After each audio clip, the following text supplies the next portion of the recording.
A lot of people, when they come in, they have an ear-related problem, ear pain or ear pressure or dizziness, and they want to be seen by our ear, nose, and throat physicians. A lot of times they're scheduled for 2 appointments. So first they'll see an audiologist for a hearing evaluation, and then after that they're going to see the ear, nose, and throat physician about whatever their concern is. And some people can find this confusing because they might already know that they have a hearing loss, or they don't feel like they have any concerns about their hearing, and so they're thinking, my ear hurts, why am I getting a hearing test? And the reason for that is because a hearing evaluation gives a lot more information than just assessing how well you're able to hear. When you get a hearing evaluation,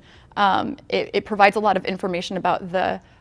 function and the health of the overall ear, and that information isn't always easy to get just from taking a quick look into the ears. And especially with things like dizziness, one of the main causes of dizziness can be inner ear dysfunction, and so a hearing test is a way to assess the overall functioning of the inner ear in a different way. And so the information that you get from a hearing evaluation gives the physician a lot of information to help figure out exactly what's going on with their ears, and then what the actual cause of their symptoms are, and then also depending on whether or not the hearing is affected, it might inform what their ultimate treatments are going to be. And so it's a really valuable tool for the physicians to be able to get a better sense about what's going on, even if hearing isn't specifically the concern.